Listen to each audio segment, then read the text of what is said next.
Hello, and welcome back to Practice Intimacy. I'm Jami Lynn, and today we're going to talk a little bit more about sex. I wanted to do just a very short video explaining a little bit about what sex actually is and the different spaces you can be in sexually. And so I want to start there, different spaces you can be in sexually. There are stages to sexuality, different phases that you might move through throughout your lifetime, and you might move through them more than once. You could pass back and through some of the stages over and over again. There is no particular progression to these. There's 6 stages, and I'm just going to list them. Like I said, there is no particular order to these, and then I'll go into detail about each one.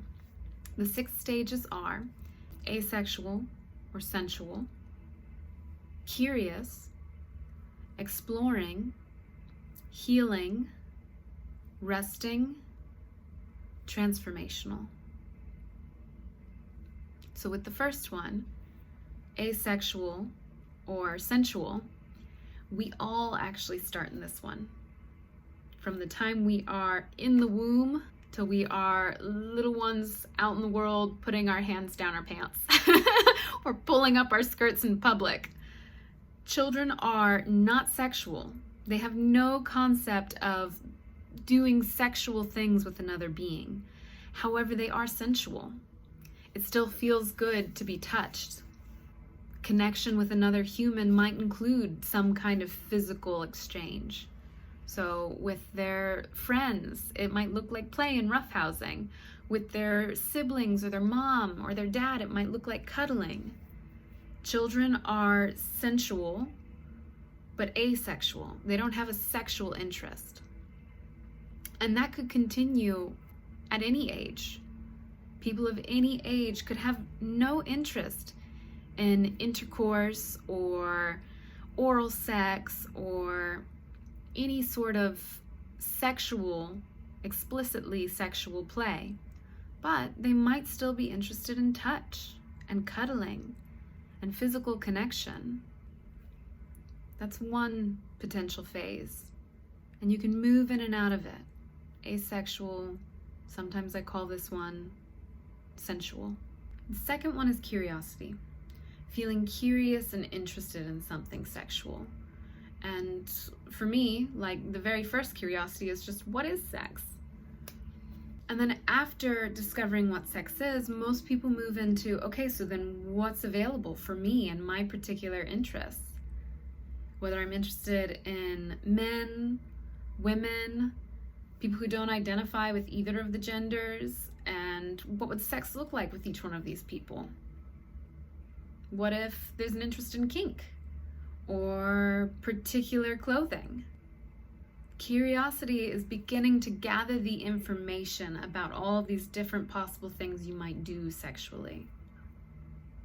What is oral sex versus intercourse? What are the different positions you can do oral sex in? All these different things. And then eventually, curiosity might turn into exploration, where now you're actually putting it into practice, trying different things, sleeping with different people, seeing what you like and who you like. Healing is another stage. And healing could be either physical or psychological. So if I'm thinking about pregnancy is a great example. Or even like a vasectomy for somebody with a penis. These are different medical, physical experiences that would happen to the body that would make it to where they would physically not be able to have sex because it would hurt them afterwards. On the other side of this, the psychological side, would live things like sexual violence and trauma. A person who's experienced any kind of forced sexuality is not able to experience the potential pleasure that is possible until they have come into healing around the trauma. And it is so sad, but there are many, many people in the world who've experienced physical and sexual violence. And so healing in that stage would look like trauma recovery work. And that can actually be done by yourself. There are people who do that work alone, or with partners, and then there are people who seek out someone to lead them through that work. Healers, maybe a therapist. There's another potential way to have psychological pain that would need healing, and that is sexual shame. It's a different kind of trauma, where a person is taught that either their sexuality is bad or sexuality in general is bad and it's sinful, and that also requires healing. The resting phase is about needing a break. Not interested in sex right now, and that can happen to anyone. Some of the reasons why this might happen would be maybe your energy's going elsewhere, really busy at work, or your children are in a stage of life where they need extra attention from you and you're exhausted and too tired to have sex, and resting makes more sense. Or it could even be you're in a long-term committed relationship, you've been together for a very long time, and on occasion it's like, let's just not. Let's not for a little bit. And then eventually we'll both feel excited again and our sex life will come back online. But right now, let's just rest. Let's not worry about it. The last stage is transformational. This one uses sexual energy to create something else. So it's not necessarily about the sexual energy and pleasure and eroticism in and of itself. It's using that energy for other ventures.